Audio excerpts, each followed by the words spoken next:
Hello everyone, welcome to the third in the Trust for Sustainable Living's Green Job webinar series. My name is Kirsty Shakespeare. I'm the International Education for Sustainable Development Manager at the Trust for Sustainable Living, and I'm delighted to have Sam Coppard on the screen with me, who is our guest speaker today. Hi Sam. Hey. Thanks for joining us. This is the third in our Green Job series. So we've been looking at our previous episodes at how we can empower educators to support young people in achieving green jobs. We've also looked at creating opportunities to help youth thrive in green jobs. And in Sam's session today, we're going to be thinking about how we can support young people finding and securing green jobs. And the reason that we've been focusing on this as a theme this year at TSL is because there's been a lot of research and a lot of data collected over the last 2 to 3 years, surveying young people between 15 and 30 on how they feel about the idea of green jobs, the green revolution and a green economy. And it's quite shocking statistics that very few students feel they are supported within schools on green guidance in green jobs. So within the UK, 57% of 15 to 18-year-olds feel they have no green jobs guidance in school.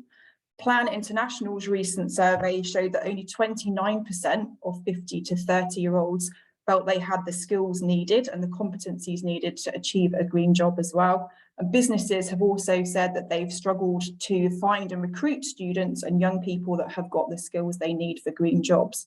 So we've been very much hoping to help and support young people and the teachers and parents supporting those young people to try and fill this skills gap, this void, by providing resources, information and a starting point with some of our experts. So I'm going to hand over to Sam now to introduce himself and start talking us through how, as young people, perhaps yourself or as a teacher or adult supporting a young person, we can have better luck in securing and finding these green jobs. Welcome, Sam. All right. Hey, everybody. Thanks, Kirsty. Thanks, Eva, for having me, for inviting me to do this. And yeah, thank you, everyone who's already turned up. This is awesome. Sounds like we've got people all over the place. So I've got some slides, so I'll just start sharing my screen. Now we can get into it. 2 ticks. Okay, so why is that not doing what I wanted to do? Bad start, bad start. Okay, cool. Can everybody see that? Yeah, it's clear on my screen. Okay, fantastic. Right, so as I think you all know, we're here to talk about how to get a green job and what a green job even is in the first place. And I have good news that even though schools, universities aren't sharing this information very much, there are actually loads of green jobs out there, more than enough for everybody. There's loads of cool stuff happening. So yeah, I'm just going to share a little bit about me first, so that you don't think I'm just wasting your time, and then get into the real meat of like what this whole talk is about. So yeah, why should you listen to me anyway? I guess is a good place to start. Am I just a random guy off the street? I mean, kind of, yes. But on top of that, one, I'm quite good at getting jobs. But more importantly, I've built a website called Jobs with Porpoise. So I've been working on this for about 10 months now, maybe a year, getting close to that. And it's basically a green jobs board. It's only based in the UK at the moment. I'm hoping to expand one day, but I discovered that there are way more jobs than I ever expected. So I think at the moment there's about 1,200 jobs on there, all green jobs, all in the UK. And I'm not even halfway through the ones that I know are out there. So there's always more coming on. And from building this and talking to people, seeing people's CVs, cover letters, the problems people are having, I've learned quite a lot about what people's issues are with getting green jobs, what people know, what they don't know, where people struggle. So that's what I'm going to try and help with. And that should be moving my slides on. Why is it not? There we go. Cool. This is just what the website looks like. If anybody wants to check it out. This I just took the screenshot a few minutes ago because I realized I should have one in there. So yeah, a few different companies doing cool things, a wide variety of jobs. We'll talk more in a moment about what's actually out there. And you might also be wondering how I ended up here. How do you end up building a green job site rather than just looking for a green job? So if we go back to when I was 18, I'm 30 now, so it feels like a long time ago. I'm getting old. So I did maths at uni and I hated it. So then I was looking at all the other jobs that that the other students were getting, looking around. I basically never heard of a job I actually wanted to do. And so I kind of got scared, realized I could make a little bit of money by writing online, just articles. And so I spent a few years traveling on and off all over the place, making enough money by writing online and trying a few other things to support myself. Made enough money to travel, but not much more. Got tired of it and decided to come back home and do something that mattered. So I got a job for a startup green energy supplier. It's called Bulb.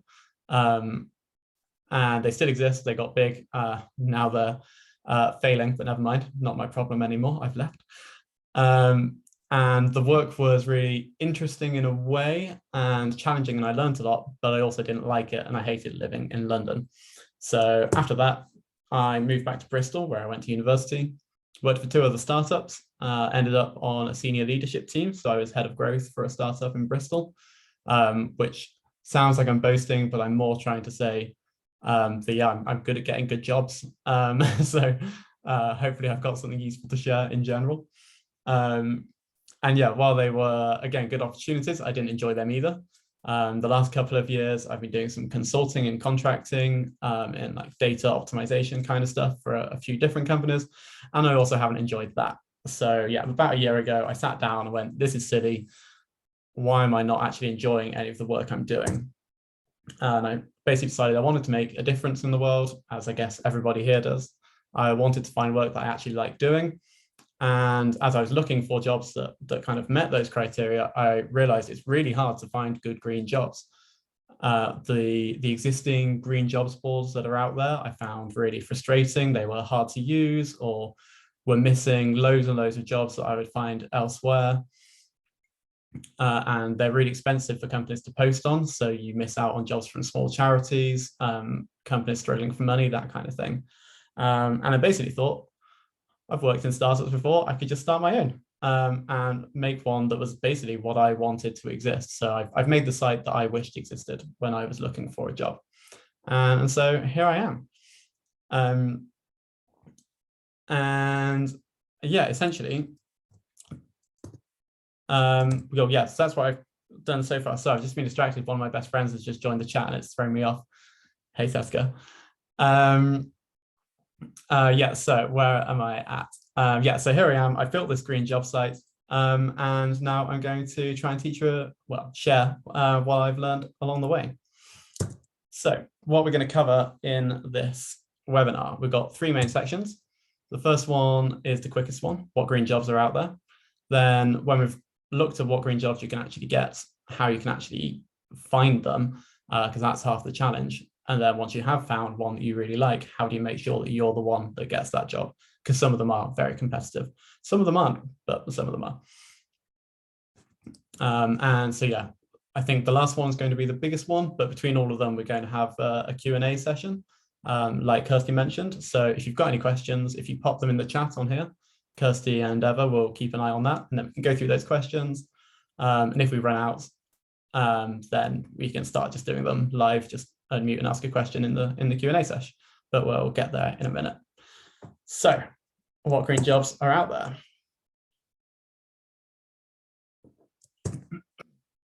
So one thing to note at the start is that you can make an impact in any role. You can be doing pretty much anything. You can be an accountant, a really dull sounding job, no offense to accountants, maybe a bit of offense. And you can look around and go, oh, we're using loads of paper. Let's make sure we recycle all that paper, use less paper, only use recycled paper, that kind of thing. You can make a difference, whatever you're doing. But I think the real big impact comes with an actual green job where the work itself matters. So what I would call a green job is any job where the job itself is focused on having an environmental impact. So that could be installing solar panels or doing research into new plastic alternatives, or all sorts of things like that.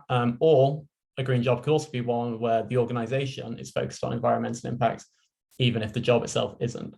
So that could be working for a wind turbine manufacturer, even if your job is in marketing.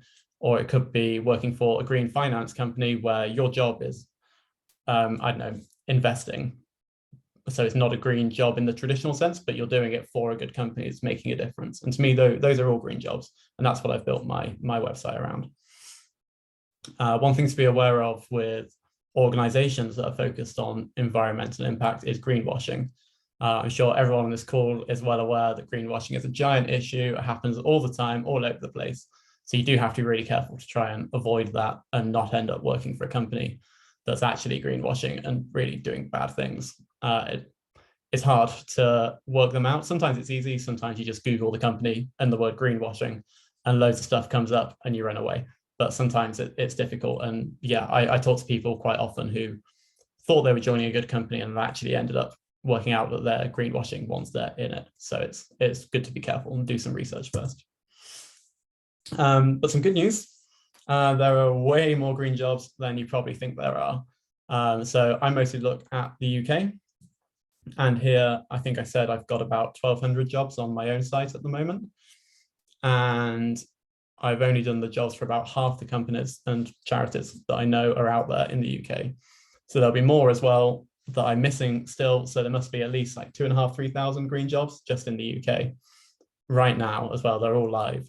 So there are loads and loads out there, and you do that across the whole world. There must be hundreds of thousands out there. It's just a matter of finding them. There's a few different ways we can look at green jobs and see what's out there. So one way is to break down the different kinds of organization you could work for. So the one that a lot of people think of first is charities. So some of them are tiny, like one person sitting in a shed trying to do a really good thing. Some of them are massive, thousands of people, like in the UK, it's things like the RSPB or the Wildlife Trusts. Then it's the huge international ones like WWF, the World Wildlife Fund. And that's what people often think of straight away. But there are lots of other good organizations as well, also doing really good things. Some of them are public bodies, so working for the government basically, but in a section of it that's just about making things better for the environment, for people, that kind of thing. So I'm going to use UK examples again, because that's what I know. But here it would be things like Forestry Commission, the Environment Agency, DEFRA, that sort of thing. All of these, by the way, have pros and cons, different ways of working. Some people would prefer some. Personally, I would hate to work for a public body because they're all big and slow, and yeah, it's hard to get things done, but then they can have a really big impact. It just depends on what you like personally. Then another interesting group is environmental consultancies and ecological consultancies, somewhat the same thing. So this is one where you really have to be careful of greenwashing. Some of them do absolutely amazing work. Some of them are fantastic, but then there's one that recently in the UK did a report saying that a new coal mine was going to be net zero to help give that the green light. And I don't think anybody who's on this call or looking for a green job wants to end up supporting a coal mine because the environmental consultancy they joined turned out to be a little bit dodgy and just in it for the money. So again, it's an area to be careful of. But there are some great ones out there, and for some people, that's exactly the work they want to do, not the coal mine bit. And then the last group is possibly the biggest group of the lot. It's all other private companies. So companies that exist to make money, but they also care about the environmental side of things. So it could be in green finance, it could be Tree App, which is a really cool app I've started using that like plants trees for free for you.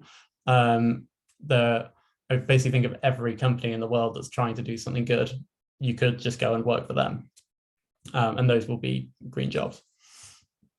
The other way to look at them all is the kind of work itself. So really each job is a combination of the kind of work and the kind of organization. So I think these are the main kind of 4 buckets for the kind of work you can do. So the first one is science, tech, and engineering. So STEM subjects, that's science, tech, engineering, maths, I think. And so these are the ones where they're hard jobs to get into without a degree. Generally, you need, you need to have at least a degree, sometimes a master's, and they're generally quite well paid and often doing really interesting things, either in a lab or basically building the future, coming up with the stuff that's going to change the world long term in a kind of practical sense. So those, if you've got that kind of brain, if that's the kind of thing you're interested in, those are a really, really good bunch of jobs. Next section is policy. So there are way fewer of these jobs. Policy jobs are hard to get. Lots of people want them, and there aren't many of them. But as we all know, individual action is not enough. We need governments to act. We need international cooperation. And so if you can get a policy job and persuade one government or many governments to make a big change, then the impact you can have is enormous. So yeah, policy jobs are amazing if you can get one. An odd one that stands out then is corporate sustainability. So this is companies that aren't generally very sustainable, but want to be more sustainable. They will hire a sustainability manager, a head of sustainability, something like that, sometimes a whole team, to try and make what they're doing more sustainable, sometimes aiming for net zero or to become a B Corp, things like that. So that's its own kind of job. Again, suits some people really well, not others, but that's okay. And then the last bucket, which again, I think is the biggest one of all, is every other kind of job you can think of. You just do it for a company that actually cares and gives a damn. Excuse me. So again, this is the whole thing of you can have, you could work in finance, but for a green finance company. You could become a software engineer, but do it for an app that's, what am I thinking of? There's a company I know about who the whole thing is building machine learning software stuff to analyze satellite data to track wildfires. That's a green job, even though all you're doing is sitting at a computer doing coding and software. So if you include those kind of things, then that's where you've got hundreds and thousands of jobs. And you can basically do whatever you want to do just for a good company. And I think that's probably the best option for most people. It's to figure out what you actually like doing, then make sure you can get paid to do it, because there are a lot of things I like doing that nobody's going to pay me to do, like lying around, having a lie-in on a Sunday, drinking margaritas. No one's going to pay me to do it. So find something you like doing and you can get paid to do, and then just go get a job doing that for an organization you believe in. And yeah, then the opportunities are pretty much endless. And that way, I feel like there's a risk of saying, I want to make a difference, so I'm going to do this thing that I think I can have the most impact in, when actually you'll have more impact if you do something you actually like doing. As I found through most of my career, as you saw in the intro, where I haven't really enjoyed the jobs I've been doing, the bits that you do enjoy, you get a lot further, a lot faster. You actually like your life. And over time, you'll have more impact because you actually want to do it. Yeah, so I think for most people, find what you like doing, make sure it's an actual job somewhere, and then go do it for an organization that you believe in. All right, that's the first section done. That's the quick one, which means I might be going too slow. But yeah, so Q&A time. Yeah, if you've got any questions, stick them in the chat. And I think Kirsty or Eva will fire them at me, and I'll show my face again for a moment. Yeah, there's nothing come through so far, but if you have got any questions, feel free either to, you can raise your virtual hand or unmute yourself, and then we can invite you to share, or you can type it in the chat if you prefer. So, okay, we've had a question in. What sort of thing were you writing about while you were traveling? Literally everything. So I used to do it for a website. What was it called? I don't know if it still exists, but it was called Constant Content. And you could basically write articles, basically blog posts on whatever you wanted to write about. And then thousands, millions of people with blogs would basically pay for those articles. So they would search for something. And if you happened to have written something they liked, they would just buy it. So I'd make sort of 20, 30, 40 pounds per article, I think. But I wrote everything from, I wrote some stuff that I liked. A little bit was environmental, but not much, to be honest. That stuff didn't sell very well. I wrote things about, exercise tips and losing weight, because that stuff sold really well. Yeah, at that point, it was just about making money to keep traveling. One of the reasons I didn't like doing it. Great, thank you. Thanks, Charlie, for that question. And Eleanor Evans is asking, how do you figure out what you like to do when it can be challenging to get experience? That is a good question. So I've got something near the end on getting experience when you don't already have experience. So I'll try and cover that in more detail then. But yeah, it's a challenge. As you saw from my intro, I've bounced around lots of different things without working that out. But I think the fastest way to do it is to try lots of different things.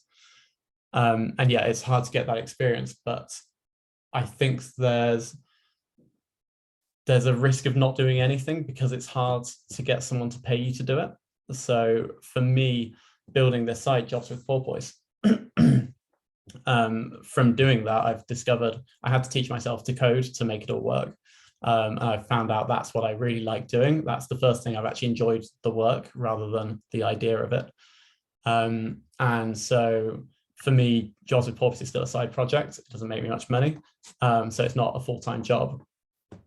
So I'm planning to actually move my career into data engineering and kind of software engineering now. And that's because I've done a project on my own because I thought it mattered. And that's kind of taught me what I actually like doing as a result of doing that. So it's not experience somebody gave me, it's experience I made for myself. And it goes the other way as well. It's taught me that I really hate marketing, which is funny because I've run marketing teams before. But it turns out I'm good at the strategy and knowing what needs to be done, but I hate actually doing it. And again, that's just, it's giving myself the experience or the writing that the last person asked about. Yeah, again, I just did it. I woke up one morning and went, right, I'm going to see if I can sell some articles. I discovered I don't really like writing, but I can do it if I need to make some money.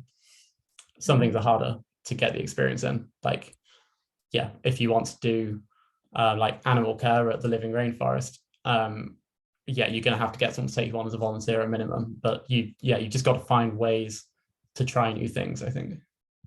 Great, thanks, Sam. Eleanor, hopefully that answers your question. I'll come back to you at the end when Sam's finished because there's some other bits we're going to build on later.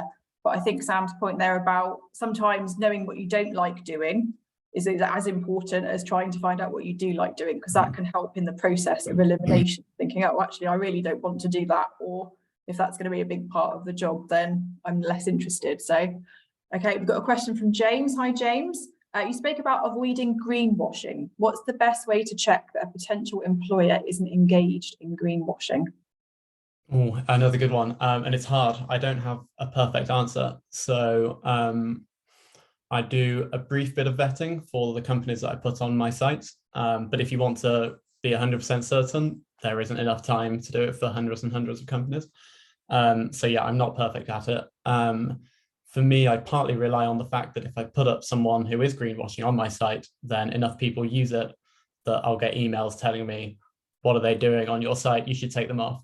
So I'm kind of lucky that I've kind of got a shortcut there. If it's just one company though, in general, Googling it, reading reviews on things like, not TripAdvisor, what's it called? Trustpilot.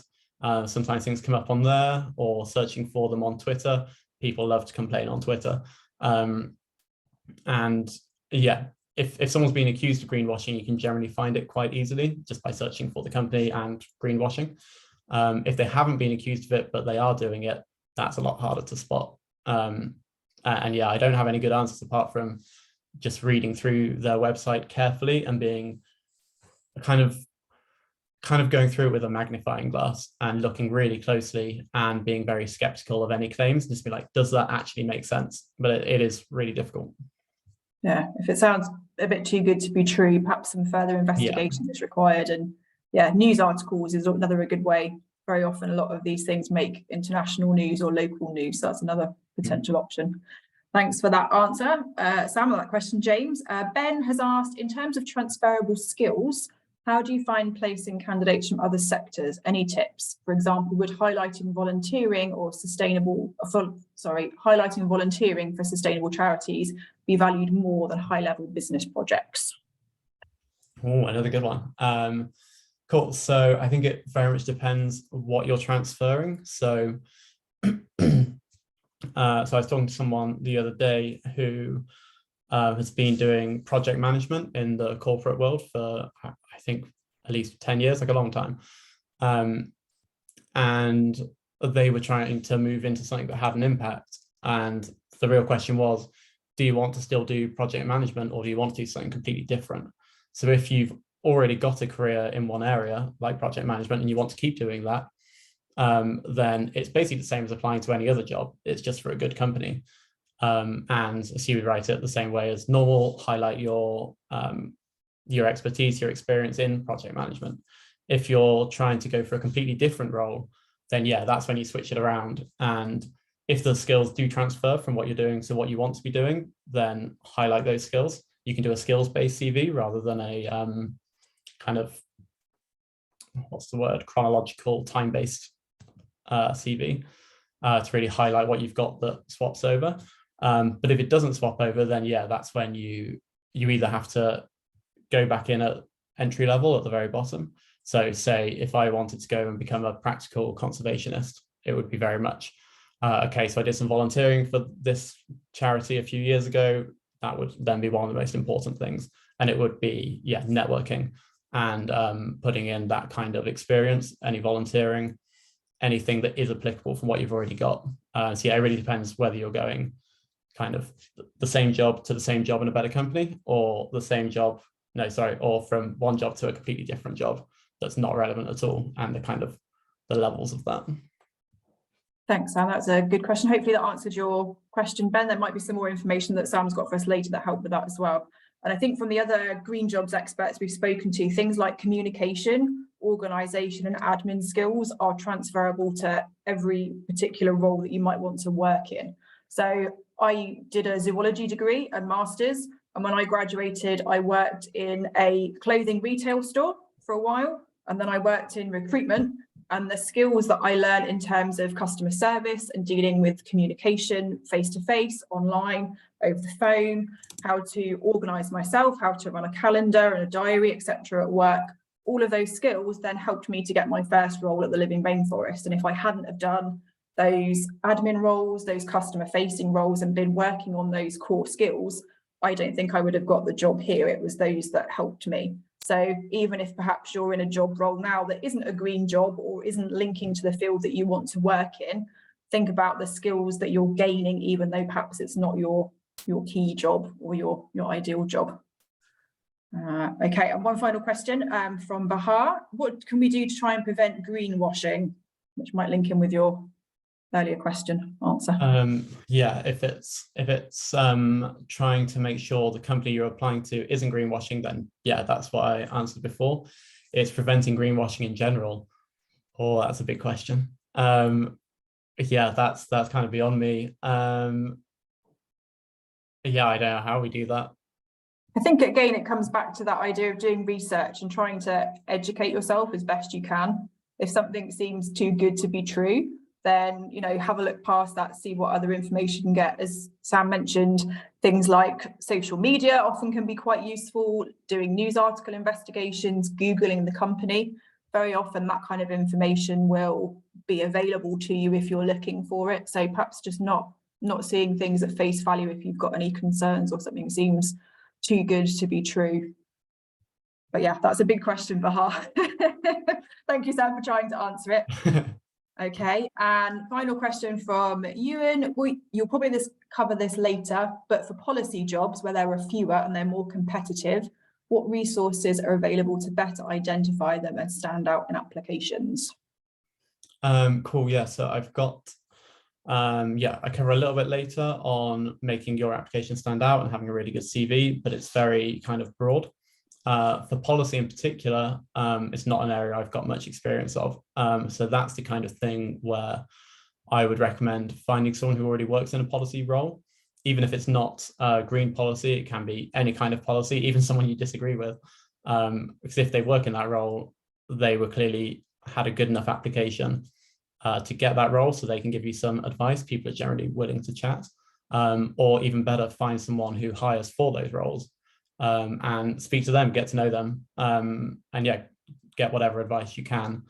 So there are broad tips that help in general, but then for specific roles like policy, yeah, you really need somebody who's kind of already on the inside who will give you those tips. Great, thanks, Ewan, for that question. That might tie in with the networking and mentoring section Sam's got a bit later on. Okay, Sam, that's all of our questions. So over to you when you're ready for your I think Eva's got her hand up. Oh, sorry, Eva, go ahead. Yeah, thank you. Thank you, Sam. What you are doing is inspiring and gives us hope. What I hear from your story is that it is important to love what you're doing to find your authentic self through a green job. We all want to care for the environment and we all want to save the earth. In the meantime, I'm wondering what is a good way to know what green job is right for me? How can young people know what green job is right for them? Yeah, so I think that kind of ties in with Eleanor's question. I think a lot of it comes down to trying lots of things. You've probably got an idea already just by thinking about it. You'll look at some jobs and go, that sounds like my absolute nightmare. So for me, that's things like, I've got a friend who, as far as I can tell, her job is like, it's compliance. So it's just like reading terms and conditions all day, making sure these really big documents are perfect. Oh, it sounds horrible. She loves it. So I think there's definitely something for everyone. For me, the process has been, finding things I don't like and then using the bits I don't like to work out, okay, that job has none of that. Maybe I would like that. Some people find it straight away, but I think for most people it is try a bunch of things, get some experience and kind of have a wiggling path, and eventually you find something that you do like doing. Hopefully faster than me. Thanks. Thank you. Okay, Sam, when you're ready, next section.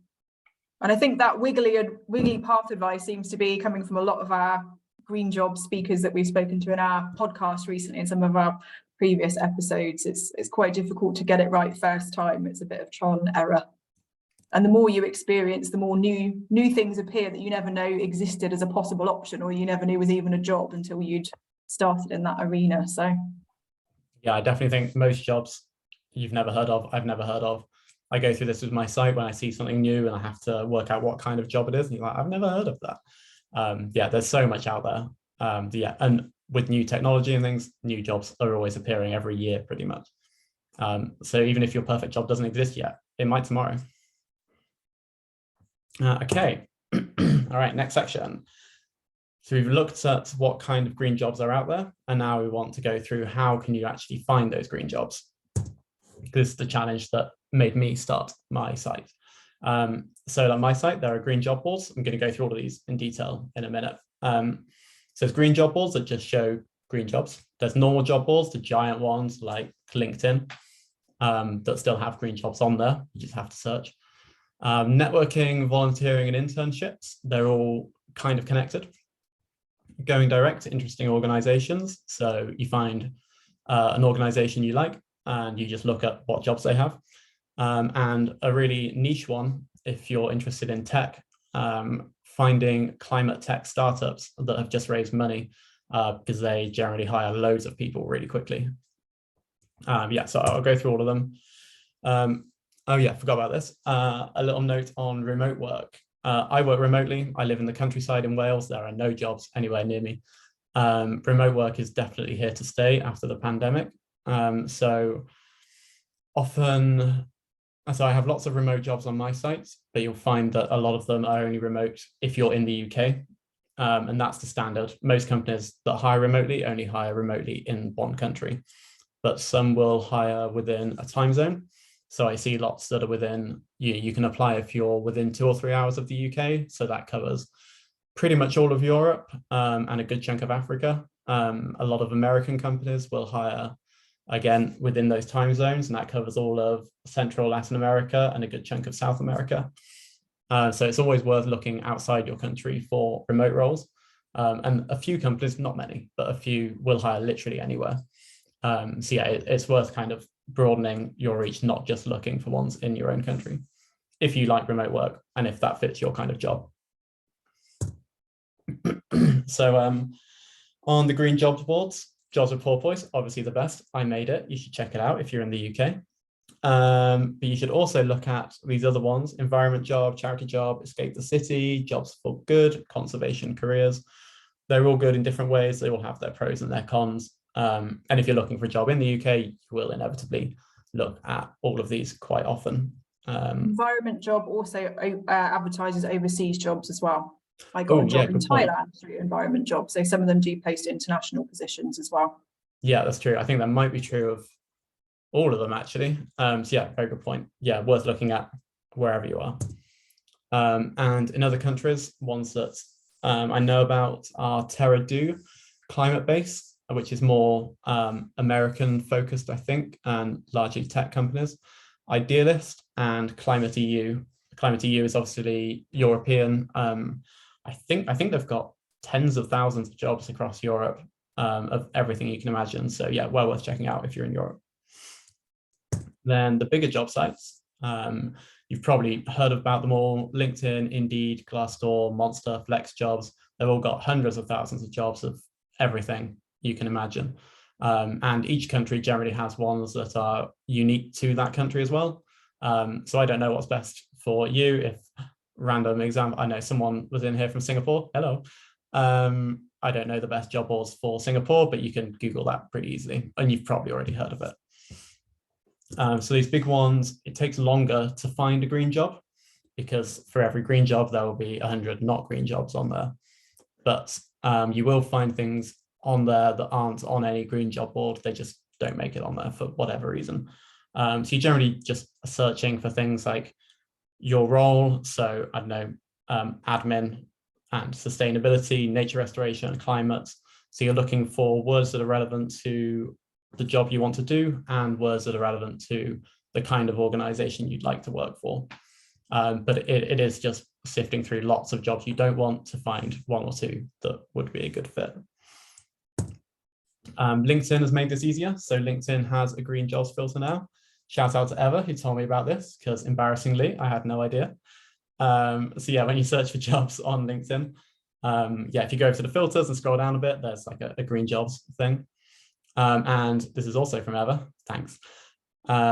If you go on an organization's page on LinkedIn and scroll down a way, that thing you see at the bottom appears saying, you can say that you're interested in working with that company or charity in the future.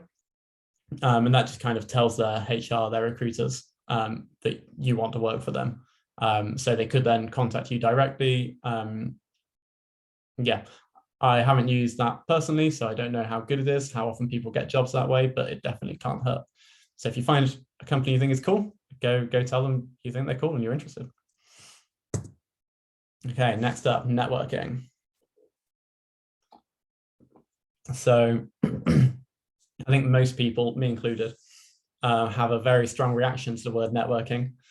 It sounds horrible. You just imagine being really uncomfortable in a room of boring people who don't really want to be there, but it doesn't have to be like that. And networking has a lot of really big advantages. So if you know the right person, you can hear about jobs before anyone else does. Some jobs never even get advertised. They exist, but yeah, they just go to someone who already knows the right person. And jobs can even be created for you or offered only to you.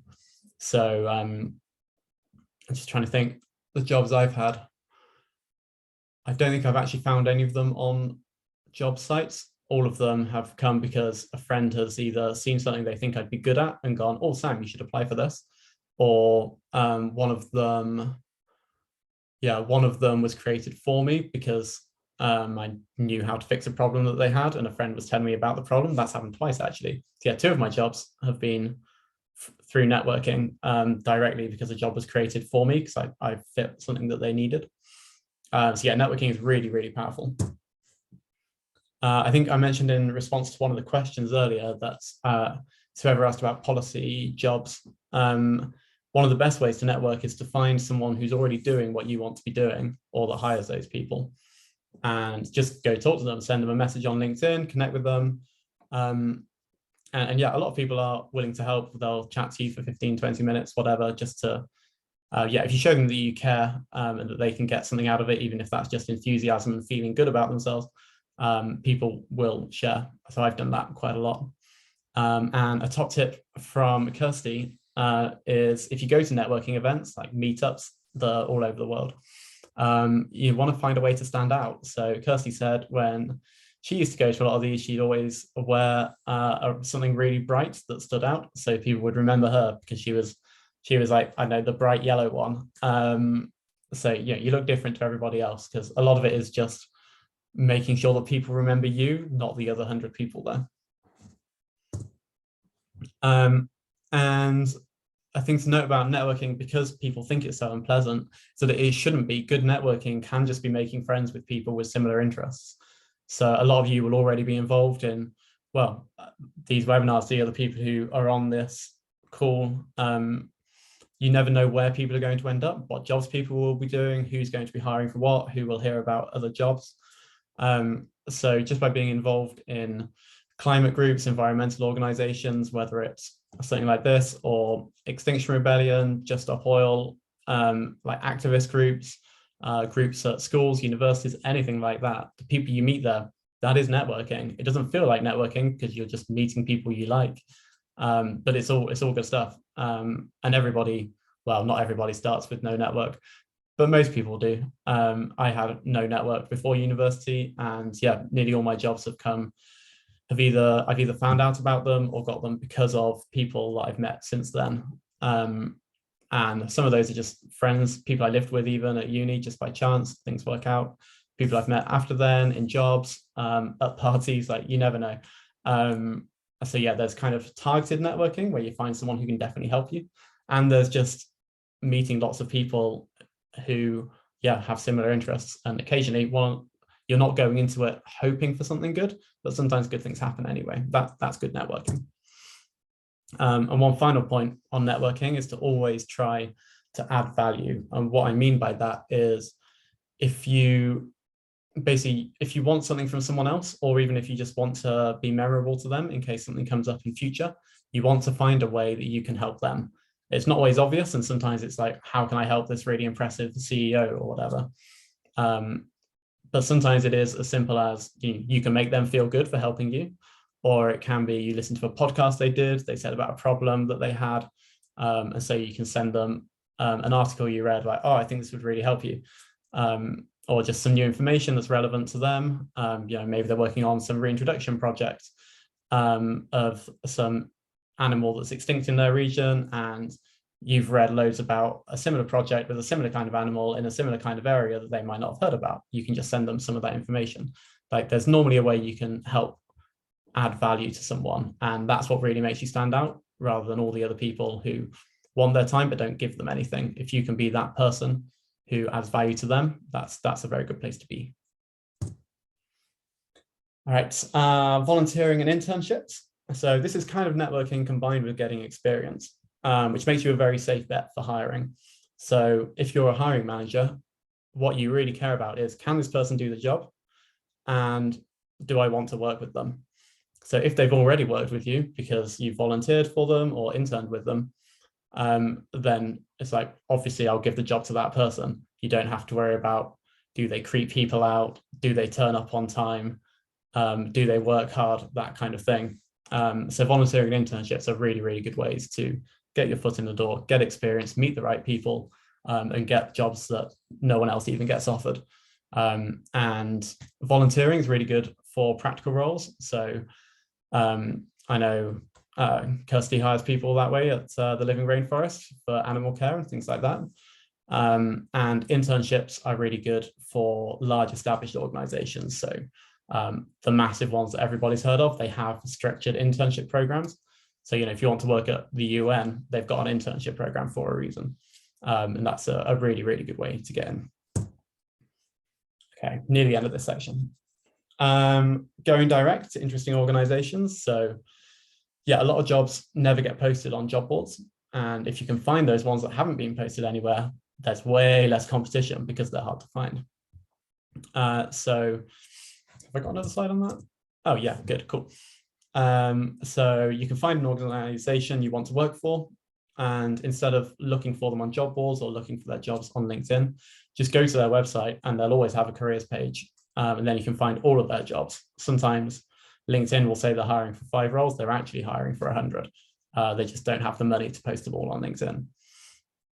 And if you want to work for particularly small companies, charities, some jobs literally only appear as a LinkedIn post once, which is mental to me and seems like a really bad way to hire, but it does happen. And some of those jobs don't get filled for months, and they're desperate for a good person, just one good person to apply. And if you're that person, you will get the job.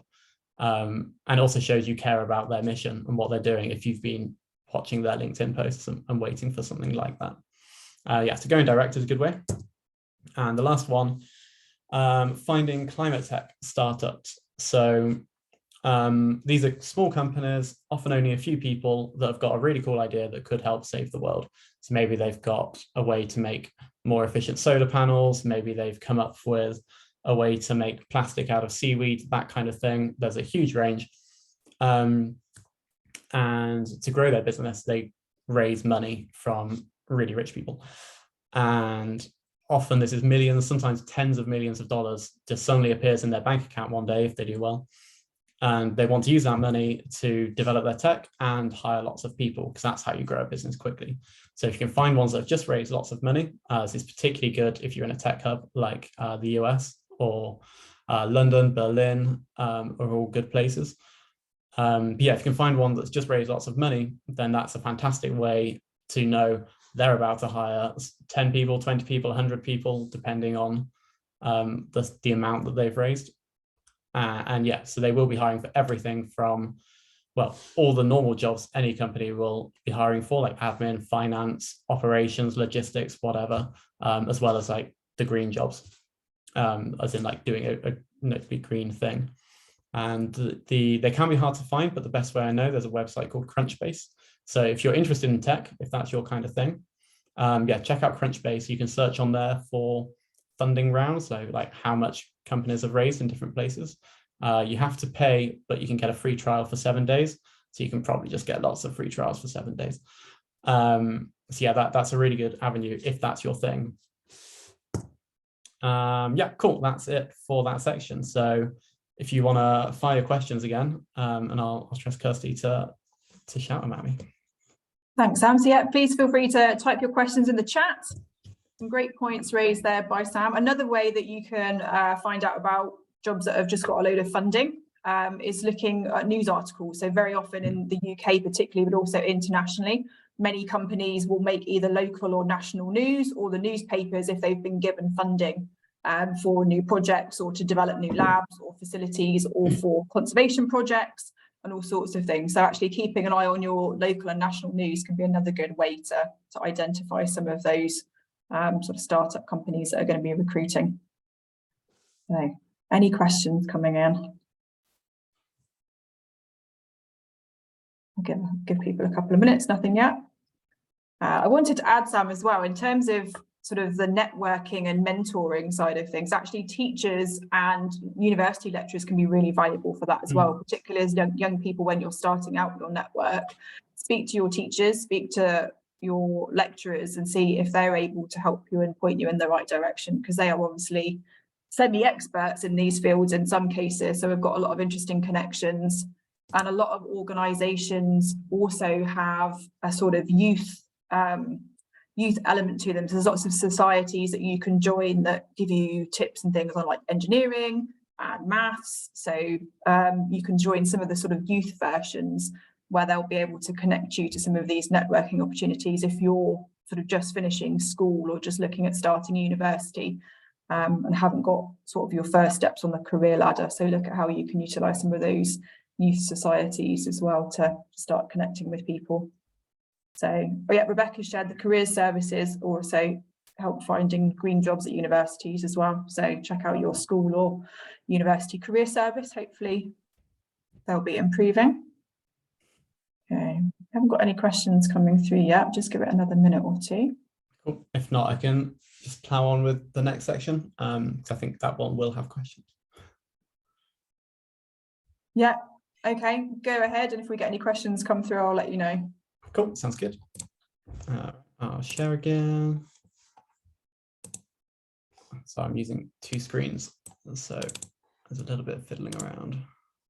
See, my idea of a job role that I would hate is anything that involves a lot of technology. I am not technical at all, so I can do the education side and I can do the conservation work with animals, but if it involves significant technology, that for me is a no-no because I'm terrified at it and useless.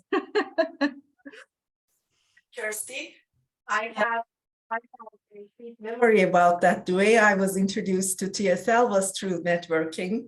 There was a time that I actually worked for TSL, but I'm honored that I am volunteering now. And we are always looking for volunteers, so you can always ask to volunteer and join our volunteer team here in TSL too. Just wanted to remark that. Thanks, Eva. Yeah, that's very true. Yeah, go get those volunteering opportunities. Absolutely. Okay, no further questions, so go ahead, Sam. Cool, thank you. Right, so last section. Once you've found your dream job, how do you actually get it? So this should be the biggest section, hopefully the most useful. So I was asked to include something about when to start applying, because I know we've got people on here of a lot of different ages. So I'd say it's probably never too early to prepare and build a portfolio if that's necessary. So if you want to work as a designer, that sort of thing, then a portfolio is definitely going to be required because they need to see that you can do design stuff. I can't. But also it's never too early to start networking either. The longer you do these things for, the better you get, both at the actual thing and meeting more people, increasing your network. There's, I guess if you were 10 years old, that don't worry about networking yet.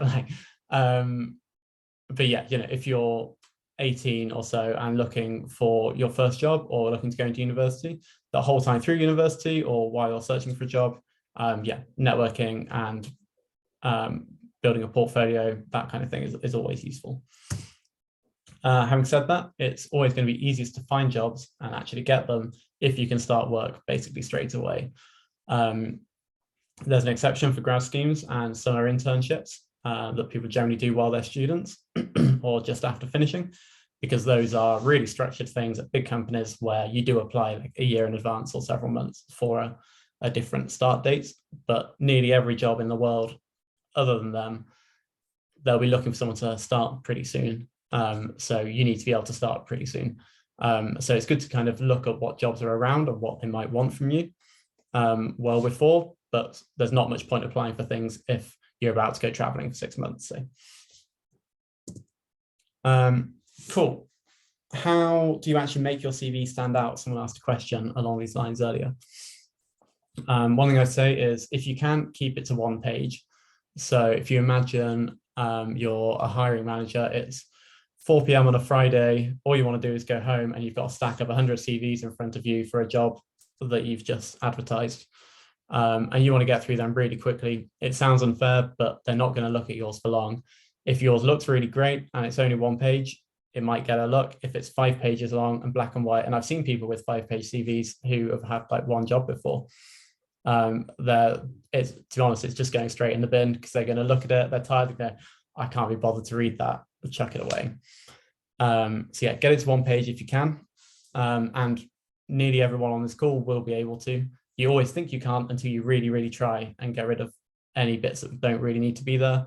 Like I said, I'm 30. I've just done a new CV to apply for some software engineering jobs, which is a thing I haven't done before.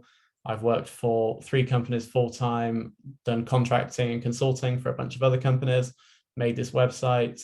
I've included school results, my degree, and it's still a one-page CV. So you can fit a lot on one page if you try.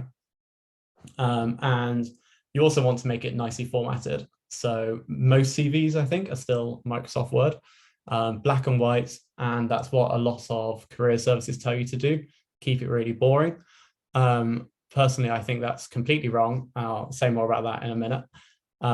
But these days, if you want your CV to look good, you don't use Word, you use Canva. Canva is free. It's basically like free graphic design. It's really, really easy to use. I hadn't used it at all before about a year ago. There's lots of tutorials, but you probably won't even need them. And they've got, I checked earlier, there were something like 7,000 CV templates. I should say, if anyone's confused, CV is the UK term for resume. If you're American, I'm not sure where they get used. CV is resume, resume is CV. Well, yeah, throw myself off. Yeah, so you want to use Canva and you can instantly get a CV that really stands out and looks really good straight away. And I think I've got, yeah, cool, screenshots. These are examples. These aren't, I haven't just stolen people's CVs. I got these by Googling for templates. So this is kind of the traditional, what people think of as a nice CV. This is what most of them still look like. And yeah, it's okay. But if you compare to what you can make really easily with Canva for free, they stand out so much, and it's easier to find the information you want. They just look fantastic. And again, if you're just quickly trying to get through 100 CVs, knowing you can only hire one person, you stop and look at one of these CVs because you can actually get through the information quickly. It catches your eye.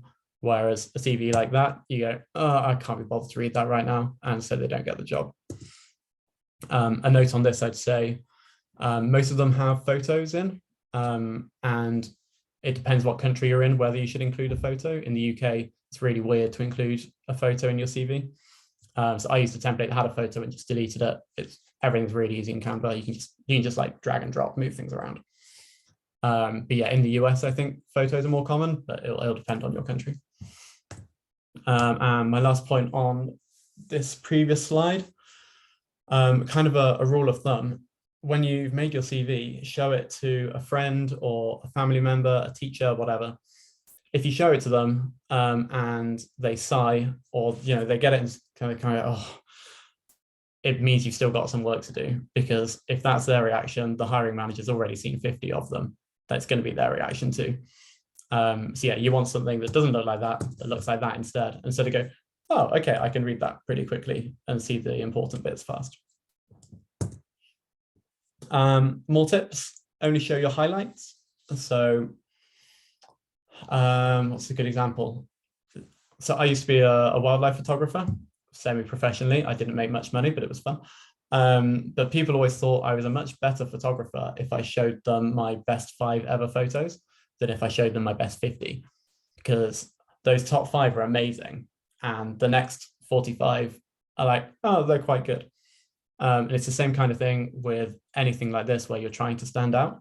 So if you only show your highlights, just the things that you're really good at that have gone really well, whether that's your results at school, whether it's your degree, something you did at university, some cool thing you've done just generally, previous experience, volunteering, whatever it is for you that is really impressive, that will make you look different. Those are the things you want to focus on. I think people, especially trying to get a first job, want their CV to have lots on it. And you end up putting on lots of things that don't really matter. You're just trying to add things or add extra text to fill up space. But yeah, if you really can't fill the space, that makes sense. But generally, if you just want to show the best bits, so if there are things you can chop out and still look good, or by chopping them out, on average, you look better, then get rid of them. Because again, they're not going to look at it for long. So you just want the really good things to be there. And you want to focus on what's most relevant as well. So your highlights for one job might be different to your highlights for another job. If you want to do hands-on practical conservation on a nature reserve, your highlights are going to be the volunteering you've done of hands-on practical conservation on a nature reserve. Whereas if you want an office job, your highlight is going to be an internship that you did in a similar office environment, or your degree that you did really well in, something like that. So yeah, your highlights can change depending on the job. And yeah, I basically said this, but remember, the hiring manager might only look at your CV for 10 seconds to make the best bits really obvious. And 10 seconds even is longer than you might get. Some jobs will only get a few applications and they get looked at well. Some jobs will literally get 500 applications in a day. And if 500 times 10 seconds, 5,000 seconds, now I'm testing my maths, so that's getting on for basically a full 8-hour day. I think that would be a whole 8-hour day of work just looking at each CV for 10 seconds. Nobody's doing that. So sometimes it'll only be 1 second. So you really want it to stand out as much as possible, as quickly as possible. Cool, controversial topic. Sam, can I add something quickly before you move on to AI? We've just had a question about AI as well. A couple of other things. As someone that looks at a lot of CVs, spelling is really important. I can't say how many times how important it is to check your spelling, because obviously this is an advert for you, and if the first thing that the person looking at it notices is you've got a spelling mistake, it really doesn't look great for you. And then, yeah, as Sam said, make sure that your keywords and the key highlights are relevant to the job role. So some job roles in their description will have specific words that they say are the key activities. So if you can highlight and use the same wording in your CV that has been used on the job advert that you're applying for, the person that's scanning through that is going to find it a lot easier to identify those highlights that relate to the job that you're looking at. So that's a tip I always use, is use the same terminology that the company you're applying for is using in their job advert, and that makes it stand out more quickly to the hiring manager. Yeah, that's a really good point. I should have also said, show it to other people as well, preferably with more experience. So whether that's your parents or somebody you've met through volunteering, networking, whatever, if you can show it to someone and get some feedback, it's really, really valuable. And if you can get it from a few people, then you start getting the same bits of feedback. You're like, those are the things I really need to change. And then you don't get spelling mistakes because everyone's gone, that's a spelling mistake. Yeah. And yeah, spelling mistakes do go straight in the bin. Okay, so using AI, I'm sure some of you will have already played with ChatGPT. It went mental last year. For those of you who don't know, it's basically a really clever AI. It's completely free, and it produces text of anything you can imagine. So you can ask it to make you a cover letter or a CV. You can ask it to write you a song or a poem, an article. It can do crazy, crazy things. And if you use it the right way, it can really speed up how you apply to jobs. There are some caveats on the next slide, but ChatGPT is really good to get a really good first draft of a cover letter or a CV, resume. But you'll notice that the more information you give it, the better results you'll get. So if you're applying to be an operations intern at the WWF, the World Wildlife Fund, you can say that to ChatGPT, just write, I'm applying for the job of operations intern at WWF. Please give me a 5-paragraph cover letter. It will do it, but it won't be very good. If you say, I'm applying, the same sentence, and then this is the person specification from the job description and the person specification from the advert, and say, this is my degree, this is what I'm interested in, I've done this as a volunteer, and I've also worked here in the past, then it will give you a really good first draft of a cover letter that will be better than a lot of cover letters that people write themselves. So it's very, very powerful. And if you give it lots of information and context, it gets very good. But it needs editing afterwards. So yeah, the AI generated stuff is already all over the place. And if it hasn't been edited by a human, it sounds like it's made by AI. And if it does, then again, it goes straight in the bin. But yeah, you can make it sound like you just by adding in your own personality, your own changes. And that's actually, you can, to an extent, you can get it to change how it produces it anyway. So you can ask it to do it you can literally say, make this sound like it was written by a human, and it will make it much better, which sounds silly, but it works. You can say, please write this in a light-hearted but professional tone, and it will do it. I've played with it. You can tell it to do it in the style of a 1920s New York gangster, and it will do it. You can do anything. But yes, you can play with it and get it right, but it always wants editing by you. I think it's good to note that we're all going to have to learn how to work with these tools anyway. So it's really useful experience to have it, because most office jobs, if you're not working an office job, actually, it won't matter. But office jobs, everybody's going to be using these tools on the side to speed up their work. So it's really useful to be able to know how to use them anyway. And that they are easy, that's kind of the point. Cool, tips for applying to anywhere. Networking, as I mentioned before, always extremely, extremely helpful. I can't think of any kind of job you'd apply for where networking isn't going to help. But an interesting point is that HR processes, so hiring, gets more kind of well-established, routine, standardized the bigger the organization is. So somewhere with 10,000 employees, or the UN, or part of the government, is going to have a very strict process. You go A, B, C, D. But that doesn't mean that networking won't help anyway, because they might have those processes, but the person hiring for a particular role will sometimes go, oh yeah, but also I know the perfect person for that, so let's just get them in and save 2 months. So networking is always useful, even if it seems like it shouldn't be. It can always help. If you are applying to one of those big organizations, you've generally got to do what you're told to do. Unusual approaches don't generally work. I'll talk about that in a moment. So normally you've just got to fill out online application forms, attach your CV, cover letter. If you've applied for lots of jobs, you'll know what I mean. Online forms, they can take a while. Sometimes you're repeating yourself, you just have to do it. But there's lots of advice you can find for those just by Googling. So I won't talk about it here. But if you're applying to a small organization, that's when you can have some more fun. And this is what I've got more experience with. I've actually done job applications that were fun to do, as hard as that seems to believe. It doesn't have to be boring. If you can remember, the hiring manager is another normal person who probably hates dull corporate stuff too. If they wanted all the boring corporate stuff, they would have joined a giant company. Instead, they're in this small team of 10 people. Like, they're another human. You can just talk to them like people. So you can have some more, make it more interesting. And this is where I think careers advisors are great for really big organizations. But generally, if the vast majority of companies and jobs in the world are at small organizations.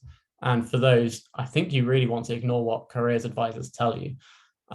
Most of them have the same kind of advice, but it's advice given by careers advisors to people who don't want to be careers advisors. If that's what you want to do, they're obviously good at it. But most careers advisors haven't had lots of different jobs in lots of different kinds of organization.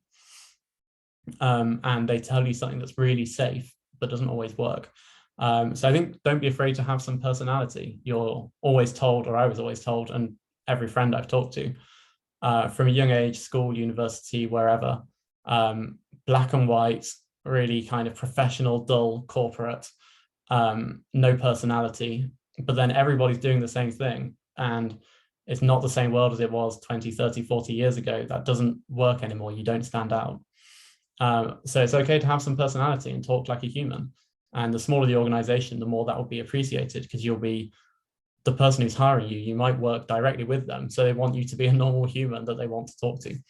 And you can make your CV pretty if you want to. It doesn't have to be black and white. The Canva templates are a great place to start. But as an example, my girlfriend, when she first left uni, she had a biology degree.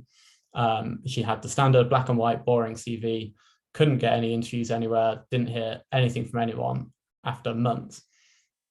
What she really loves is plants and gardening. That's her passion. She got fed up and started putting like nice flowers and leaves around the edges of the CV, kind of like my slides, but she did it much better. And straight away, she started getting responses. She'd get interviews where the interviewer would say, oh, your CV really stood out. We really liked it. We can tell you like plants as much as we do. She was applying to gardening companies, and she ended up getting a really great job that she worked in for about 4 years for her dream gardening company. And it was because she made her CV pretty and she ignored the advice that she'd always been given. So yeah, if it's a small company, I'd say doing things differently makes you stand out, and that's a good thing. So other ways to stand out, prove that you're passionate. This is different from saying that you're passionate. Everybody says they're passionate about the job they're applying for. You want to find a way to prove it. And that can be, say you want to be a marine biologist. Then if you really care, maybe you've spent the last 6 months writing an article every week about marine biology and publishing it on your blog or on LinkedIn, or sharing interesting, or making videos on TikTok or whatever platform. It doesn't really matter. It's just being like, this is actually what I really care about. I'm not just saying it to get the job. And especially if it's your first job, that passion goes a really long way, because that often is what makes you stand out and the real value you're adding, because you don't have the experience yet, and that's okay. But waking up every morning like, I can't wait to do this, that's a lot of value. Even if it doesn't feel like it, that really matters. And these last 2 points kind of go together. So spend 10 times longer on the application than anybody else does. You always hear it on the news, like this person applied for 300 jobs and didn't get any interviews. And it's like, oh, but they did it in a week. And like, so they just send the same application to everybody. And the more time you spend on a job application, it feels risky, but if you spend long enough, you're basically guaranteed an interview at least, and probably have a much better chance at getting the job. So as an example, my first job, when I came back from traveling, I applied for 2 jobs that I really wanted. So I made a whole website for both of them. And I hadn't made a website before. So each of them took about 4 days, I think, for a single job application, which sounds crazy. But the one I didn't get was in America, and I couldn't get a work visa, but I did get flown to San Francisco for a week and like had dinner with billionaires. It was ridiculous because I made a website for a job. And the other one, I got the job, and about a year later, when I was still working there, the CEO told me they almost didn't bother interviewing me because they knew they were going to hire me because I'd put that much effort into the application. So if you really, really go for it, then at some point it becomes like you are the obvious person to hire. They're always going to give you the interview. If they've got this big stack of CVs and then someone sent them an email being like, hey, I just made a whole website to apply to your job, they're going to be like, okay, this person's worth talking to. Like there's a point where they can't ignore you anymore. And if you're not having any luck, then, and you're unemployed and sitting at home anyway, try something different. It might work out really, really well. Okay, prove you can do the job. So like proving, what did I say? Yeah, like proving that you're passionate. Rather than saying you think you can do the job, prove that you can. So this comes back to one of the questions earlier about creating your own experience. So what did I, yeah, cool, I've got examples, sweet. So if you want to be a social media manager, create a social media strategy for the company you're applying to. If you want to organize environmental campaigns, then design a relevant environmental campaign for them. So like maybe you want to join River Action UK, then you can design a campaign about raising public awareness for what's happening to the River Wye, which is my local one and has massive problems. And again, if you're the person who, instead of just sending a CV, if instead you've made a whole campaign and or well, the outline of it and spent several hours on it, that company, that charity looks at you and goes, okay, this person can do the work. They've already given us an example of what they can do. That makes you the obvious person to interview and probably hire because everyone else has just been like, oh yeah, I'll give it a go. You've actually done it. Yeah, so you can create your own experience. You can show them what you would do if they gave you the job, which is the examples I just gave. Also in creating your own experience, it can be things like, yeah, you want to be a social media manager, so grow your own social media following. And then you can either do it as part of your application, so you get the interview, or if you've already done it, then you can bring it to your interview, and then your interview is the one that stands out. Everyone else got asked lots of questions, whereas you described your plan for the company. It's a very different experience. So it's quite a bold move, but it really, really pays off if you can do it. Getting experience when you don't have it. So this is all like linking lots of stuff together here. Volunteering, like we mentioned before, also working for free, which they're basically the same thing, but they sound very different, and people don't like the idea of working for free. I agree, a lot of working for free is bad. It's dodgy companies exploiting young people. But if it's your decision on your terms for a benefit for you, I think it can be really powerful. So as an example, I was talking to a friend a couple of years ago who was saying, just like I was at her house, she was saying some of the problems they were having at her work. I'd done similar work for a different company, so I knew how to deal with it. And I ended up spending about 4 hours, I think, the next afternoon, writing up 3 or 4 pages of all the ideas I had of how to fix it, the different things they could do, what they're doing wrong at the moment, sent it through my friend to their CEO. And they could have just used that, hired somebody else to do it, got somebody else to do it, but I ended up being paid quite well as a contractor for 3 days a week for months after that, just because I did an afternoon of free work. So, and again, that's kind of creating your own experience. Even if you didn't get hired for it, that's something that you could say in a future application that, you know, in my case, it was analyzed a company's website and worked out how they could get more people on board.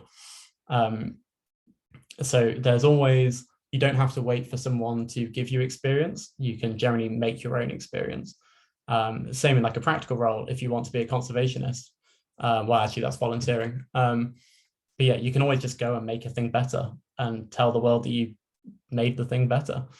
whether that's like your local park or yeah, like organizing a community litter pick, or doing the kind of things I do where it's online and digital. There are always opportunities, but yeah, you kind of have to make them for yourself. Creating content is another good one, or starting your own side project is a big one. So like my website started off as a side project and now it's massive. I think there's a slide. Yeah. It doesn't really, I thought there was another slide. Oh yeah, cool. It doesn't matter how big or small it is. It's basically just do whatever you think would be interesting. I wanted to be able to find green jobs really easily. So I made a thing to find green jobs really easily. If you care about the litter near you and you think it shouldn't be there, then you can create, just put up flyers everywhere and try to get 20 people to come and join you to clean up your local park. It can be online, it can be real world, it doesn't matter. It's just find a thing you want to do and go do it. And I think that stands out more than almost anything else you can do. Because if it changes, there we go. You learn what you actually like doing, which came to the question earlier. I discovered from my website that I hate marketing, but love coding. Yeah, you solve real world problems. There will always be problems that you weren't expecting, but it's dealing with them that makes you really attractive to an employer. Suddenly you're not just a fresh graduate, say, with no experience. You've got experience. Even if you made it, you've dealt with these problems. And you meet loads of interesting people. It's the easiest networking ever. So I made this site and started posting about it on LinkedIn, and just like random climate news, things like that. Now I get added by CEOs, executives, founders of cool charities, founders of cool startups, people that I would never think I would have been able to talk to. And now they add me. And yeah, networking has become really easy because they come to me rather than the other way around. So the best way to meet interesting people and get good opportunities is to do interesting things. And if you have some time, which most people looking for a job do have time, yeah, go do interesting things, and good things generally happen if you tell the world about them. Final tips, I think it says, yeah, last slide, sweet. Oh, timing this quite well. Make life as easy as possible for the person you want something from. So that could be if you're networking and you're asking for some advice from someone who's already got your dream job. They're probably busier than you. So when the time they say that they're free, make sure you're free as well, even if it means canceling something else. They're giving you something, so you want to make life really easy for them. Same as when you're applying for a job, the hiring manager, make it easy for them, make your CV stand out, make sure the things that will make them want to hire you are the things that are really obvious on your CV. And the last tip, this sounds harsh, but employers care most about what you can do for them, not what they can do for you. So a lot of people, when they're applying for jobs, say things like, I want to work here because I will gain this qualification, and I'm really interested in, I don't know, marine biology. Whereas what the employer wants to hear is, I would like to do this job because I could add a lot of value to you. I can help you do X, I can help you do Y. I've done this thing before. They want to know how you can help them. Some employers are good ones, care about you as a person as well, but when it comes to hiring a person, they want to make sure they hire the person that will be best for them. So they don't really care what they can do for you, they care what you can do for them. So it's always good to try and flip that around in your head and imagine you're the person reading it, you're the hiring manager, and think about what you can offer. And sometimes that is just really strong energy and good vibes and passion, and that goes a long way. In an entry-level role, for more experienced things, you need more concrete stuff. But yeah, just always remember that they want to know what you can do for them. And that is it. Oh, no, it's not, because I put in some self-promotion. Yeah, if you're in the UK, check out Jobs with Porpoise. If you're not, maybe you want to look at it anyway out of interest, but yeah, it's only really UK jobs. And if you've got any questions, want to reach out or anything, feel free to add me or follow me on LinkedIn. I post a bunch of stuff about climate, getting jobs, cool jobs I found, that kind of thing. Yeah, say hi, network. Great, thank you, Sam, for sharing those. We've had quite a few questions come in on that last section, so it's obviously piqued people's interest. A couple of specific ones around AI. So Rebecca has asked, if an organisation is using AI as part of the recruitment process, would you recommend using the traditional CV template in Word to enable the algorithms to read? Generally, I think, well, it depends what the application process looks like. So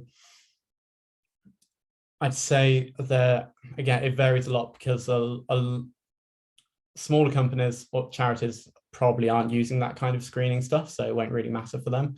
The bigger ones are where you're more likely to have to do things in that set way. And so, yeah, if it's very clear that it's something like a grad scheme or an internship where there's likely thousands of applicants, then I think your options are either, yeah, do it possibly with a boring looking CV and hope that yours is the best out of thousands of other people. Or I still think there's a good chance of finding the person who's actually hiring for that job and doing something interesting and sending it to them directly. Because even if there is, I guess it doesn't really matter if there's some AI screening going on, if you can still get yours in front of a person, because that person always has the power to say, cool, yeah, the AI selected these 50 CVs for humans to look at. I'll add this one to the pile because it was really good. And they contacted me directly and they seem like a nice person. There's always a human on the other end. There might be steps in between, but if you can reach that human, then that always gives you the advantage, I think. Great, thanks. And another question from James on AI. To what extent are CVs and cover letters now being vetted first by AI, even before they reach that human hiring manager? And is there a good way to catch the attention of AI to get your CV through into that pile of 50? Yeah, I don't actually know much about that side of things. I've heard everything from you need to do things exactly this way, and like, yeah, including those keywords so that AIs catch it. I've heard everything from that through to these systems don't work and nobody uses them. And I've heard that from like high-end recruiters. So there seems to be a lot of confusion over it, and I don't really know. Again, I say for most organizations aren't going to be using anything like that. Yeah, I think generally, I have only worked for small companies, but they've all been done by hand. Yeah, and if you go through recruiters, then again, they've got their own systems. I don't know enough about that one, to be honest. Yeah, I'm not really sure. I don't know much about that side of it. Okay. Well, hopefully that's helped a little bit, James, with your question. That's something to perhaps go and do a bit more of your own research on. AI is such a new thing. It's certainly something we're starting to think about at the Living Rainforest and Trust for Sustainable Living and how it's going to be integrated into the work that we're doing. But we're certainly not going to be using it for a long time for CVs and cover letter reviewing. So as Sam suggests, it probably depends on the size of the company. So, or maybe we need to do another webinar in a year's time, so we've got AI knowledge as well. This is one of the interesting things, the sort of application field and the recruitment field is constantly changing. So I was very much in the old school, very formatted, black and white CV, 2 pages, you know, all of your bullet points highlighted. Eva has been looking at video CVs, which are a much newer thing as well. So the sort of CV and cover letter and application process is definitely changing as technology is developing as well, which is interesting. So, okay, we've had another question here from Ewan. Do you have any advice on how to balance being concise and specific with showing your relevance to a company, particularly when sending an exploratory CV to a company with no specific job advertised? Oh, yeah, that's a good one. Yeah, if you're going exploratory, that makes it harder. I guess even if it's exploratory, you've probably still got some idea of what you would like to be doing, because no one wants to do absolutely any job. Like Kirsty was saying, she hates anything tech, whereas I only really want to work in tech kind of stuff. So I think you can still kind of gear it towards the kind of job you would want, even if you don't know what that job will be. And yeah, balancing conciseness with having like the most relevant stuff in there. I think there's, from the CVs I've seen, people tend to talk a lot more than they need to. If you can say, if you can like add exact numbers to something you've done before. So just trying to think, worked at wherever, increased visitor numbers by 30%, or managed a nature reserve that was 1,000 hectares, that kind of thing. Probably bad examples, but yeah, just like if you've got numbers in there, then that's immediately much more powerful than like a whole paragraph of writing, because it's a concrete thing that can be fact checked and makes you sound like you actually did it. There's also a thing around, well, this is kind of a tangent, but passive voice versus active voice. So it's really good to say, so I'm going software again, but no, I'll go social media. Built a social media strategy sounds much better than contributed to a social media strategy, or a social media strategy was created. And it sounds like a small thing, but it makes it sound much more like you did it. You were directly involved, and it also shrinks it down. So often people with this much text can actually get it down to this much just by switching it to, this is exactly what I did. Even if it's just because you get it on one line rather than two. And yeah, you can get a surprising amount of space by like getting everything on one line at a time. But yeah, with exploratory stuff, that is going to get a lot harder. But also, if you've got that many highlights that it's a real struggle, that probably puts you in a good position anyway. Great, hopefully that helps, Ewan. A couple of more questions coming through. So Charlie has asked, he went and did a 6-month voluntary internship last year in Ghana, but hasn't since found a job, and he got back in August. He's a bit worried that it's becoming less and less relevant as time goes on. Do you have any thoughts on this? I'd say, don't worry about that. Experience is experience. I still use things that I learned in my degree every day. That was 10 years ago. I use things that I've learned in every job since. Yeah, there's no limit to when experience stops being useful. I'd say it's probably worth getting in touch with the people that you did that internship with, any good contacts there, if you're not already talking to them.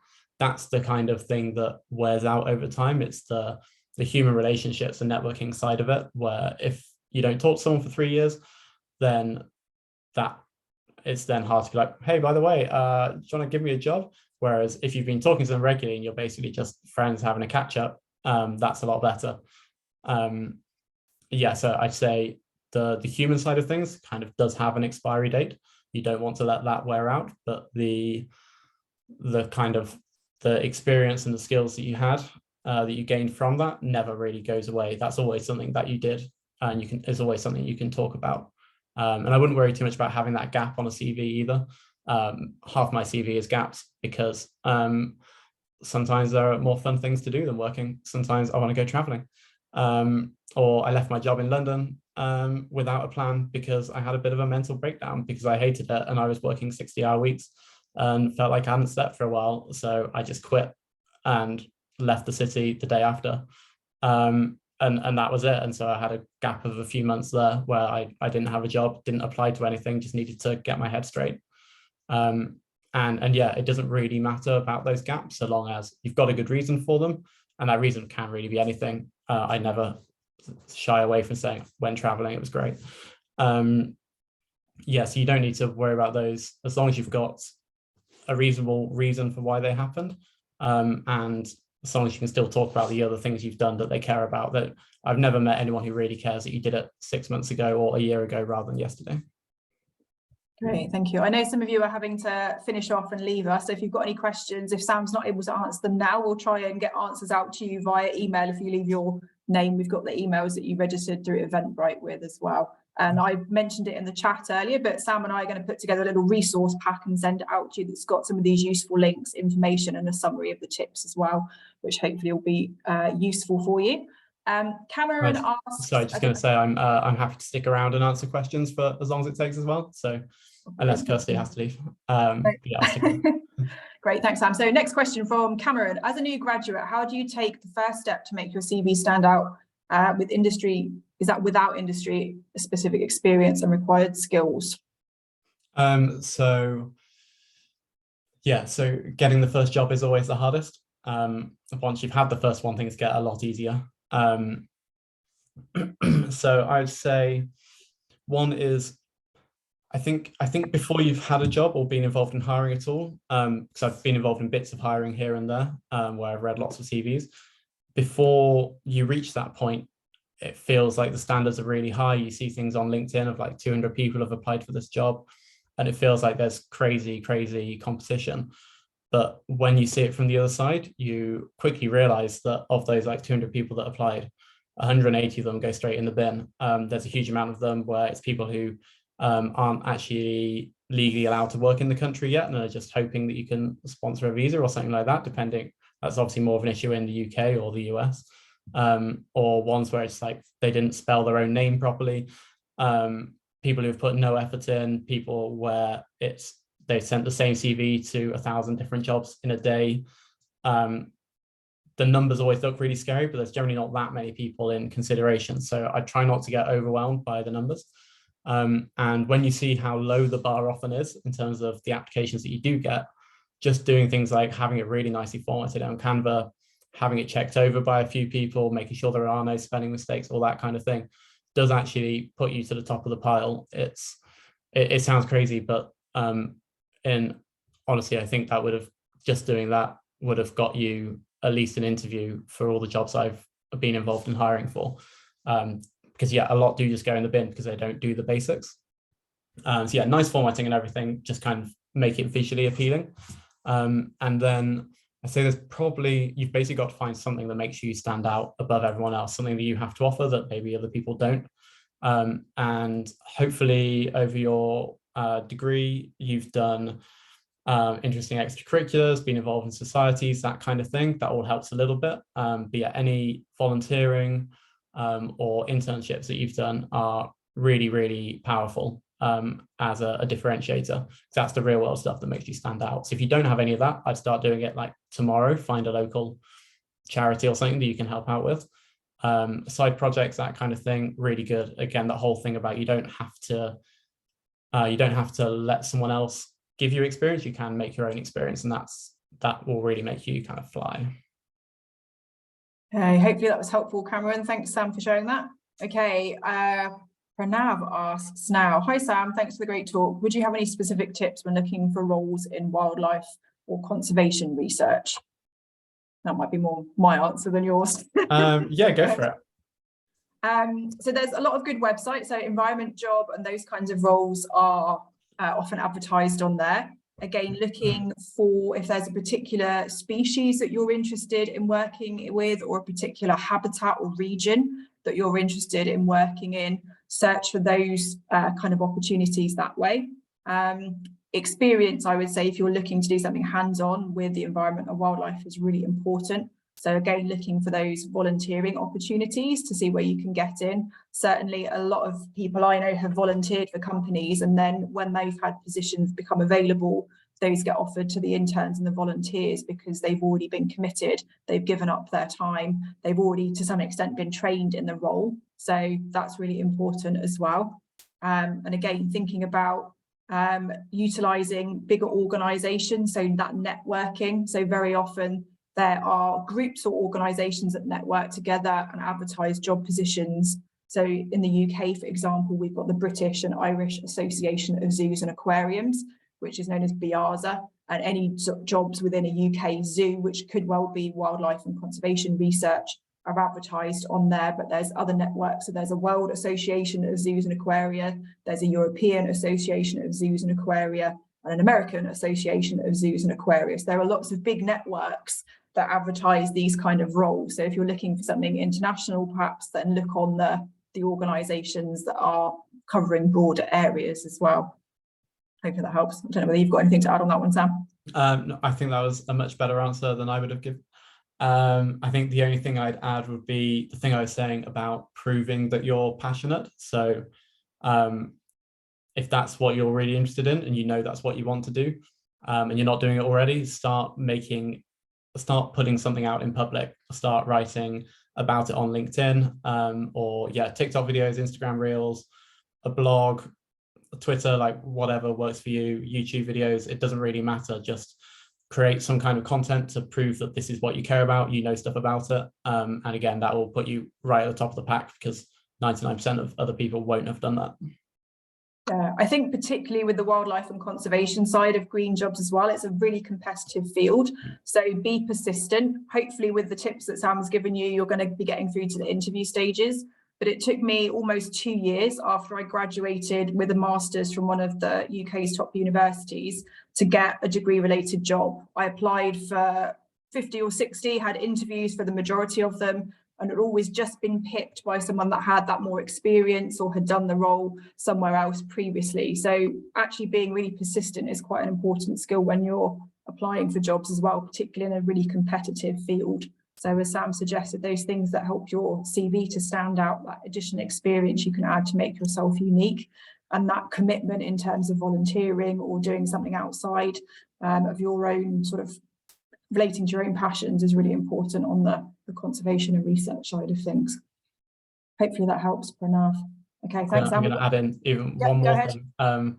Like the things you can do to really stand out can be really small. Like literally, if your parents have a garden, you could dig a pond in the garden and like record the changes in the wildlife over the next 3 months, something like that. And that still is like a real world thing, a project that you've done, you can talk about to future employers. Something as small as that does make you stand out. It's just something different that other people won't have done. Just one random idea to show it doesn't have to be something massive. Yeah, you just got to think outside the box a little bit. Yeah. Okay, a couple more questions coming through. Charlotte says, hi Sam, are there any courses you would recommend to help stand out for a role in sustainability? I don't, to be honest, I don't know about particular courses for particular kinds of role. Yeah, I'm more jobs broadly. If it's not a kind of job that I've personally looked into doing, then no, I don't know, to be honest. Do you know any, Kirsty? Yeah, there's a few. So the United Nations University have a lot of online free courses that you can do, depending on what sort of age you're looking at. Open Learn and Future Learn, and also the Open University have a lot of free online courses you can do as well. So some might be really specific in terms of renewable energies or looking at improving biodiversity. Some are more general and will give you a much broader overview of the sort of sustainability challenges and climate issues we're facing at the moment. So I'll make sure that we share some of those links. But if you have a look online for free online courses, there are courses you can pay for as well. So organisations like the Field Studies Council run online courses in identifying species or identifying habitats and different things like that. So depending on what you're interested in, again, have a look and see if there's companies that you're interested in working for. Quite often they might have their own courses that you can access or have feeder courses that would help you to get in a position there. But we'll certainly share in the links and the resources we share with you some of those really good free online courses. A lot of universities, University College London, have been working on a lot of resources on sustainability as well. They've got a course with, I think it's Future Learn, that's all about sustainability as well. So, okay. Kirsty, so LinkedIn has made all their sustainable living and climate and environmental classes free. So there are some awesome classes for free on LinkedIn. Excellent, thanks Emma. So yeah, check out LinkedIn as well. Avril asks, hi Sam, what about applications where you have to copy and paste your CV and cover letter on an organisation or company system? How can you stand out without the Canva formatting? Yeah, everyone hates those. And there's a lot of them.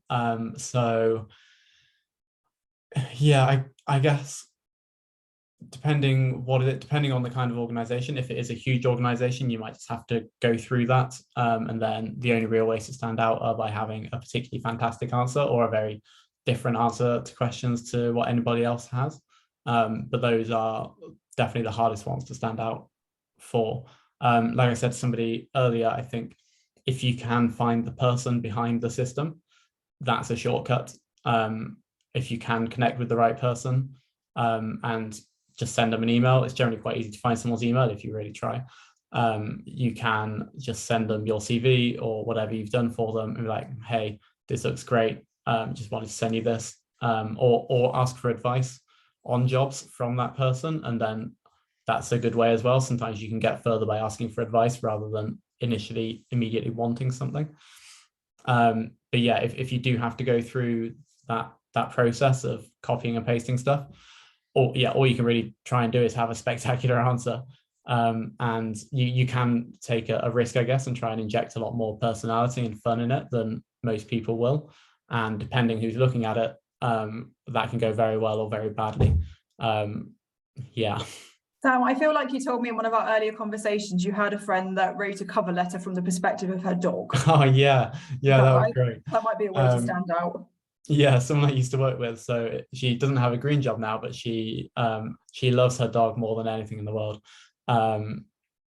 Yeah, she's working now for a dog treats company. And yeah, she got the job by writing her cover letter in the style of her dog Terence. And the dog was basically saying how great his owner was, and why his owner would be so great for the role. And because it was a really small company, a really young one, with lots of fun people running it, and that was the kind of fun thing they did in their like social media and everything. They were immediately like, this is the kind of person we want. This has so much personalities. It's so much more fun. So yeah, if it's the right kind of company and the right person reading it on the other end, then yeah, doing something like that, again, it's a way to stand out. It's a way to be completely different. Like, I'd actually be good to work with. So yeah, you can go for that. The risk is some companies will be like, oh no, we want everybody to wear a suit and tie and never smile. And if it's that company, then yeah, you have to do things a different way. So you can kind of gauge it on the kind of company, or by talking to someone who's already at that company, even if not the hiring manager. But yeah, when it's really competitive, I'd always personally go for the fun option. And yeah, just try and stand out to the actual human.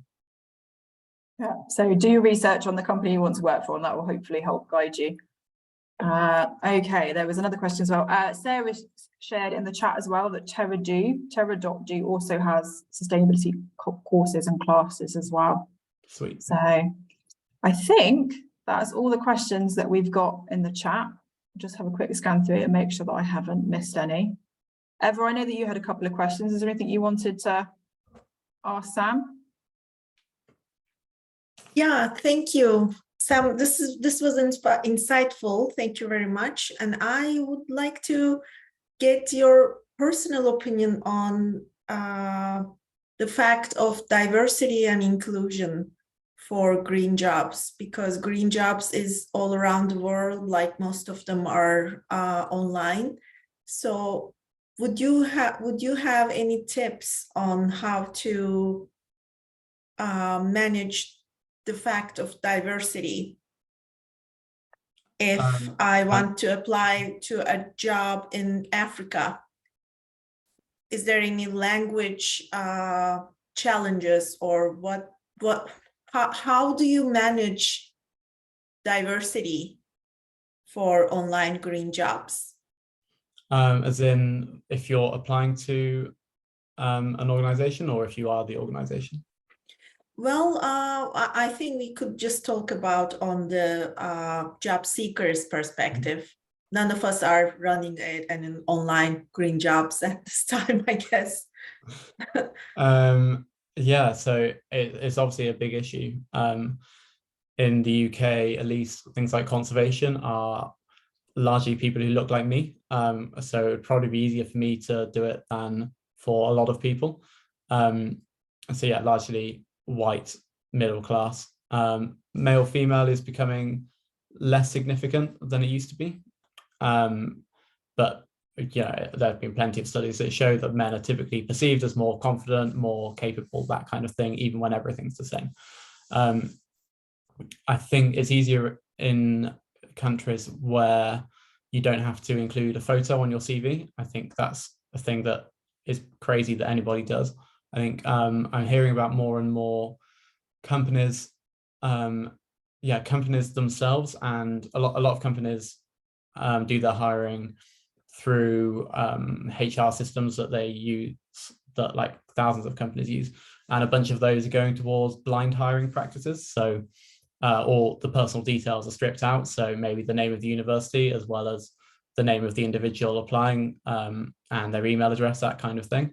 Because again, there have been cases where it shouldn't be the case, but somebody with a kind of what someone in the UK might call like obviously foreign name then struggles to get a job, and then applies to jobs with like an obviously British name like mine and gets more interviews. So these blind hiring practices are becoming more popular, and that's obviously a really good thing.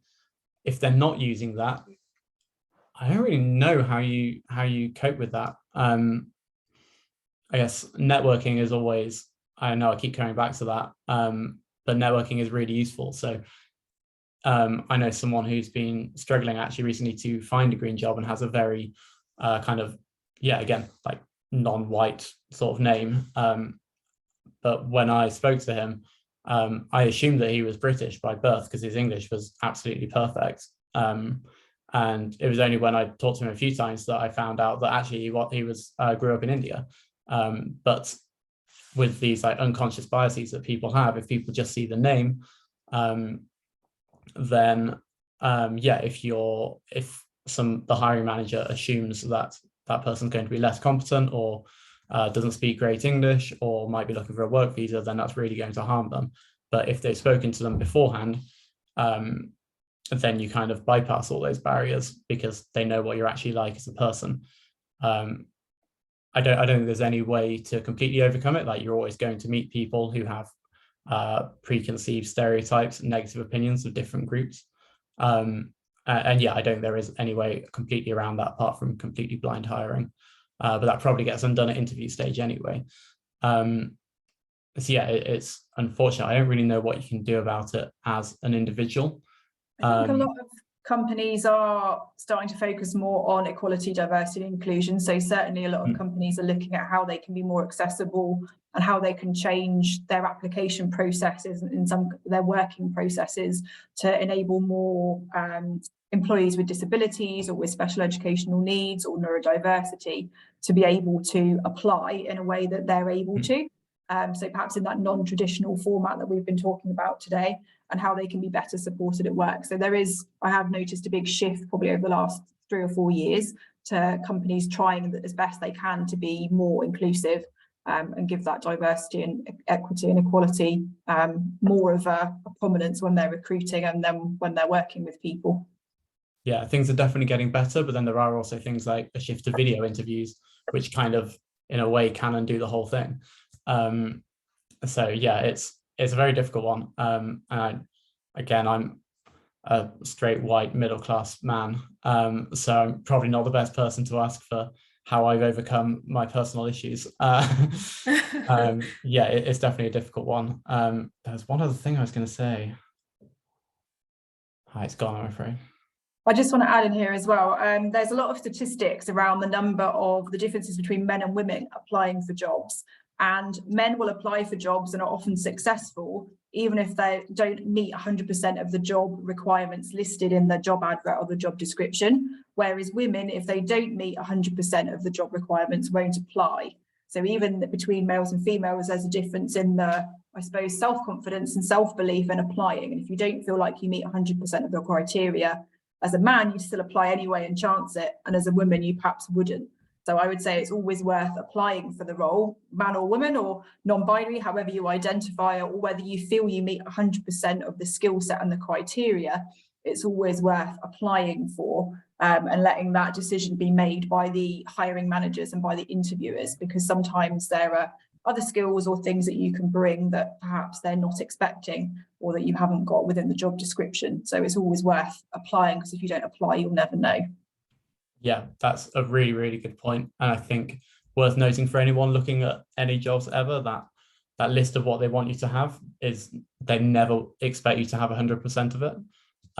It's a wish list, not what they're actually expecting you to have. So if you've even got 3/4 of it, definitely go for it, because 3/4 will probably be pretty good.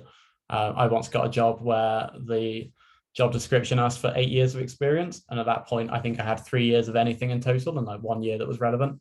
And I got the job because I went in with, this was the senior leadership role as a head of growth, because I went in with some good professional experience, but not all of it directly related. But I went in basically with an entire plan that I spent a day or two working on, of what I would do if they hired me and how I would kind of turn the company around. And so yeah, you can make up for things like not meeting all of the requirements as well, just by doing something to stand out. But yeah, whoever you are, if you don't have the confidence, try and like get someone to hype you up before applying for things. And yeah, have the confidence of a straight white man just while you're applying. And yeah, go for things that you wouldn't normally go for, because If you don't, you've already got a no. If you do, you might get a yes. Thank you. Thank you. Actually, Kirsty, I have a question for you. Okay. Because it seems like many of our problems around climate justice or green jobs is about education, and you are an educator, and I've been witnessing how you educate people from different ages and different countries, different accents. And I as a I look white, I am white until I start speaking, I say, because like accents or culture or background, sometimes neurodiverse differences make a change. So as an educator, how are you able to provide that inspiring teaching? I'm curious. Thank you, Eva. I think it's about patience. It's about giving people the opportunity to have time to think and to process and to respond. And lots of education now is done in non-traditional ways. So it's not just about sitting and practicing and writing in the classroom and doing exams. So trying to engage people through different types of learning, if they're a storyteller or an artist, or they like physical learning, or they learn better through play, or through experiencing things. I learn better if I can physically do something than if someone gives me the instructions or if I read them. If I can sit and play with it in my hands and put it together, I can generally make it faster or fix it quicker than if I'm reading the instructions or if someone's giving me, you know, this is how you do it. So I think it's, I suppose, the same with employment as well, trying to look at how we can be more inclusive, how we can teach and how we can recruit in different ways so that we're enabling ourselves as employers and as educators to access as many people as possible, because very often some of the best ideas in the world come from the places that on the people that we don't expect. So it's about being open to those opportunities and giving the people a chance to think, to process and to respond. Thank you. I hope that helps, Eva. Okay. Well, I hope it helps to all of us. Thank you. Okay, excellent. I can't see any more questions that have come through, Sam, so I think we are almost done. So thank you ever so much, Sam, for coming in and sharing your advice. It's really appreciated. It was great to network with you on LinkedIn. That's how Sam and I met. I saw his jobs with Porpoise and was like, excellent, he can come and speak to our young people and help to share his advice and tips. So never underestimate the value of networking, because you meet great people. I can see that some of our attendees have put their LinkedIn and are willing to connect in the chat as well. So if that's something you'd like to do, then feel free to share your connections in here. And as I said, Sam and I will work on a follow-up resource that we'll email out to you to the email that you registered for the event with through Eventbrite, to send you a sort of summary and some tips. And this is going to be recorded and will be available on the TSL YouTube channel as well. So we'll share the link if you want to look back and scoot through anything, and I'm sure perhaps Sam won't mind if we are able to share his PowerPoint with you as well. Yeah, of course. Brilliant. Well, thank you very much for joining us, everybody. Thank you very much, Sam, for your expertise, for your knowledge. If you want to connect with Sam, he's going to share his details with you as well. Check out Jobs with Porpoise and some of the other green jobs websites. And if Eva or Sam and I can be of any help to you with more questions or with your job search potentially, or with internships and experience, particularly for young people, then do connect with us. And TSL will be continuing to explore the green jobs theme for a little bit longer. So check out the TSL.Earth community platform, where there'll be lots more information provided as well. Thank you very much, everyone, for joining us. Thanks, everyone. We appreciate it. Thank you, everyone. Bye. Bye. Bye.